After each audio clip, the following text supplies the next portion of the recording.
안녕하세요. 이번 두 번째 시간인데요. 제가 공인중개사 시험 준비할 때도 카페에서 활동을 되게 열심히 했던 학생이었어요.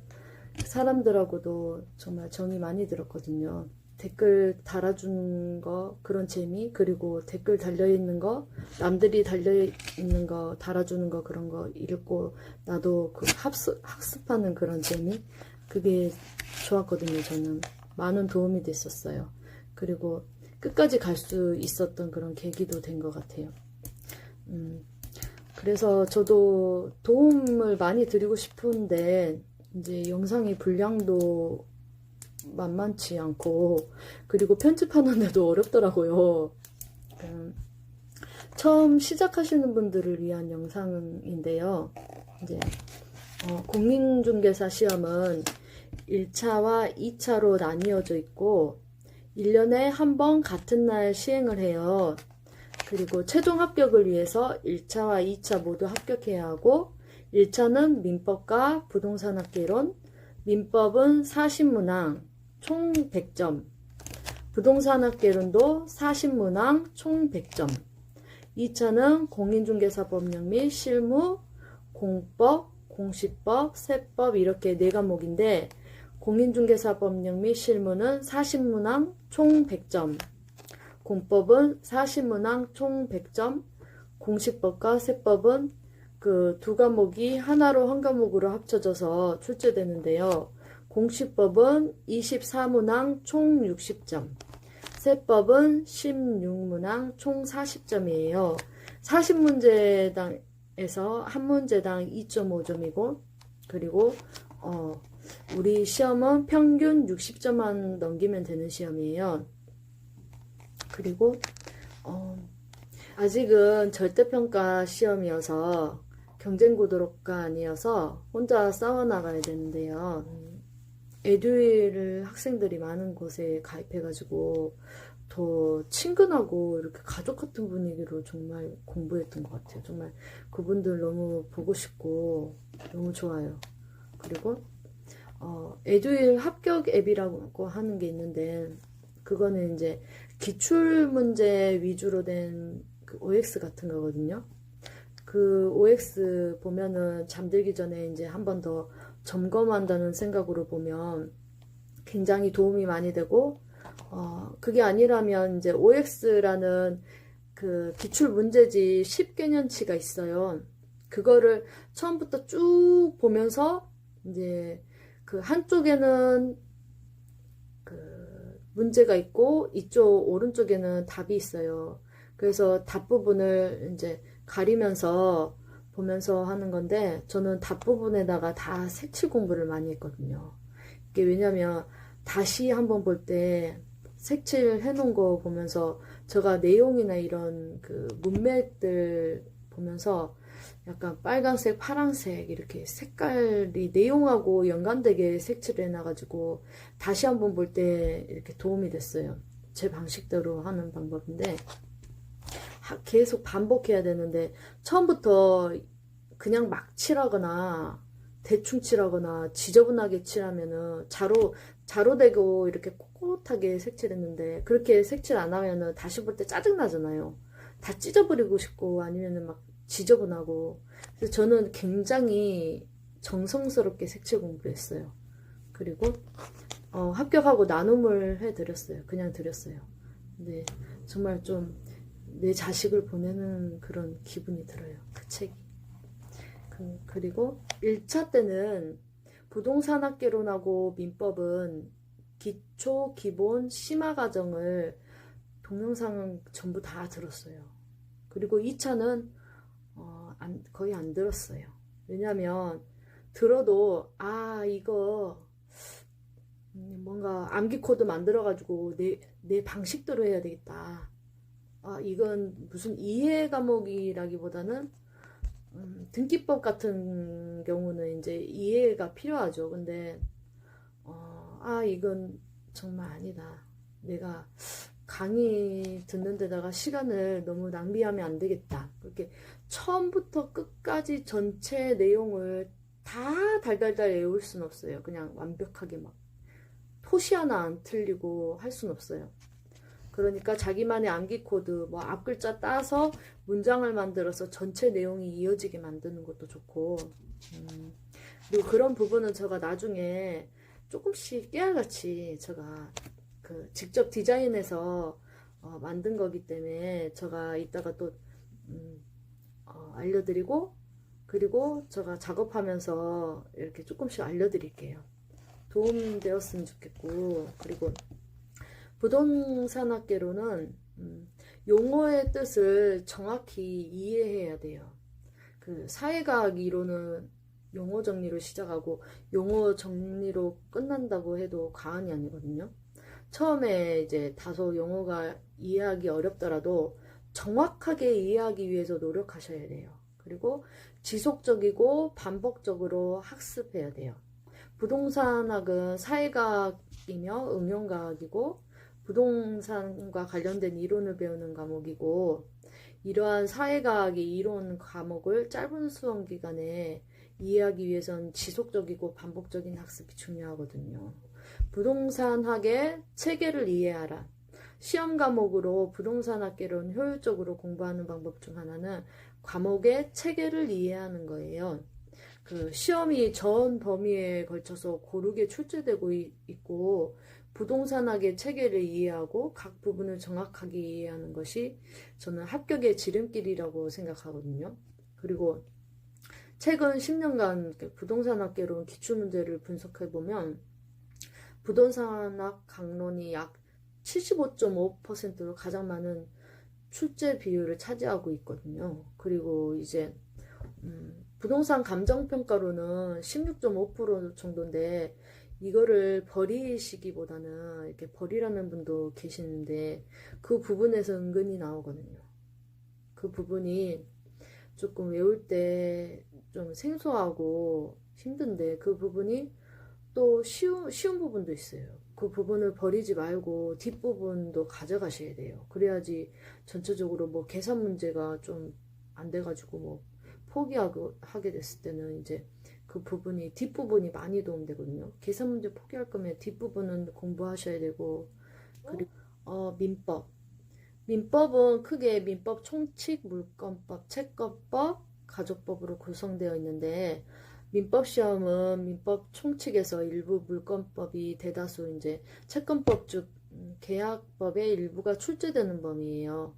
그리고 가족법은 시험 범위에 해당되지 않아요. 그리고 또한 민사특별법이라 해서 주택 임대차 보호법 등 몇 개의 법률이 시험 범위에 속하거든요. 그래서 민법은 개념을 정확하게 이해하는 게 중요하고, 법은 개념으로 시작해서 개념으로 끝난다고 하는데, 어떤 제도를 공부하든 가장 먼저 그 제도의 개념과 사례를 통해서 잘 정리하는 게 중요하고, 그리고 법조문을 정확하게 정리하셔야 돼요. 법적 분쟁이 생겼을 때 가장 먼저 떠올리는 것이 법조문인데, 제도의 개념을 이해하고 난 후에는 이제 그 제도에 대한 법조문을 늘 확인하고 또 정리를 해두셔야 시험에 유용하게 쓸 수 있어요. 그리고 판례 같은 그 집중 투자가 시험의 당락을 결정하거든요. 평소에 시험 문제 민법은 75% 이상은 판례 문제거든요. 근데 실제 생활에서 이제 발생한 법적 분쟁에 대해서 대법원에서 내린 결론이 판례인데, 이 판례를 기준으로 시험 대부분이 구성되고 있어요. 그래서 판례에 대한 집중 투자가 그 시험 합격을 좌우한다고 볼 수도 있어요. 그리고 민법에서 그 물권법, 그 다음에 계약법, 민법 총칙, 민사특별법, 이 분야가 4개가 이렇게 약간 출제 비중이 높고, 그 물권법에서는 이제 물권법 일반, 변동, 점유권, 소유권, 용익물권, 담보물권이 있는데 그거를 하나하나 보면 안 되고 일단 전체적으로 큰 틀을 한번 체계도처럼 이렇게 한번 큰 종이에다가 쓰세요.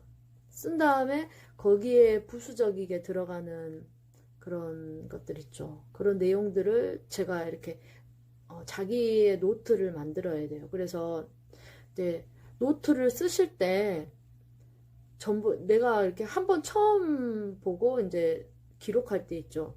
그때 여백을 가득 채우는 게 아니라 나중에 더 채워갈 수 있도록 그 부분에 대해서 이제 쓰고 나서 몇 장은 남겨두셔야 돼요. 그래서 나중에 또 채워놓고 이런 식으로 하면서 이제 완벽하게 내가 거의 다 이제 다 한번 마스터 됐다. 한번 쫙 다 봤다. 과목마다 이렇게 노트를 만드시면 진짜 좋아요. 노트를 만드셔서 이제 그것만 보면 되거든요. 다시 또 기본서 들어가고 뭐 이렇게 하는 것보다 요약집은 이제 시간 없으시는 분들, 시간 없고 나 기본서 이런 거 보기 너무 벅차다 이러시는 분들은 이제 요약집만 보고 하시는데 요즘 시험들이 보면은 기본서는 진짜 이렇게 합격한다고 하면 이러잖아요. 기본적으로 뭐 기본서 3회독 했다, 뭐 몇 회독 했다. 이게 진짜 합격한 사람들 말을 그대로 따라가야 되는데 그 말이 뭐 잘못됐다고 하면 안 돼요. 기본적으로 기본서도 한번 쫙 다 훑어보셔야 돼요. 이렇게 뭐가 있는지 전체적으로 다 한 번씩 보고 그러고 세세하게 들어간 다음에 이렇게 요약집으로 요약돼서 보는 거지. 쳐져 있는 거를 한번 보고 요약집으로 들어가야지. 요약집만 봐가지고 그대로 쭉 간다 이러면 이게 뭐라 해야 되냐, 이해를 못해요. 그리고 나서 뭐 다른 문제를 풀 때 보면 내가 안 본 문제다 막 이래. 요약집만 보니까는 내가 없던 내용이다. 내가 본 적이 없다. 근데 기본서에 가면 딱 있는 거예요. 저 소름 돋았거든요. 그래서 약간 찔리는 게 찔려요. 그러니까 기본서는 일단 한번 쫙 훑으면서 표시라도 해두자. 그 모르면 요약집 보다가 모르겠으면 기본서로 가자. 그럼 기본서에 다 있어요. 네. 부동산 공시법은 이제 사실관계, 지적법하고 등기법으로 나뉘고 있는데 절차적인 흐름을 잘 파악하셔야 되고, 부동산 등기법은 이제 민법과 병행하면서 학습하라고 하잖아요. 민법에서 이제 실체적 권리관계를 절차적으로 풀어내는 학문이기 때문에 민법의 그 기본적 내용을 반드시 숙지하셔야 돼요. 그리고 공시법은 정말 공부가 되면은 민법 점수 잘 나오시는 분들은 공시법 조금 쉽게 가시거든요. 막 미치겠다고 막 진짜 글들 보면, 예전에 카페 보면 등기법 때문에 미치겠다, 막 포기하고 싶다 막 이러는데 지적법이 오히려 뭐 더 어렵다는 분도 계시는데 저는 등기법이 좀 괜찮았던 것 같고, 그리고 공시법은 저는 기출 위주로 공부했거든요. 기출문제 위주로. 세법도 그러니까 민법, 세법, 그리고 이제 민법, 세법, 공법은 체계도가 있는 것 같아요. 체계를 알아야 될 것 같아요. 막 세법 진짜 외울 거 많고 막 공부하다가 포기할까, 나 진짜 세법 때문에 공부 포기하고 싶어 막 이러면서 나 진짜 세법 진짜 막 미치겠다 막 이 정도로 진짜 하기 싫었거든요. 근데 강의 들으면 이래요. 공부를 더럽게 안 한다고, 공부를 왜 안 하냐고 막 미치겠다 막 이러면서, 그 암기 코드 있잖아요. 미치겠다, 이사 갑부자 막 있잖아요. 신성용 강사님. 미치겠는 거예요. 나도 미치고 강사님도 미치시는데, 그래도 세법 끝까지 포기하지 않고 그 교환 뽑아가지고 교환을 많이 봤어요.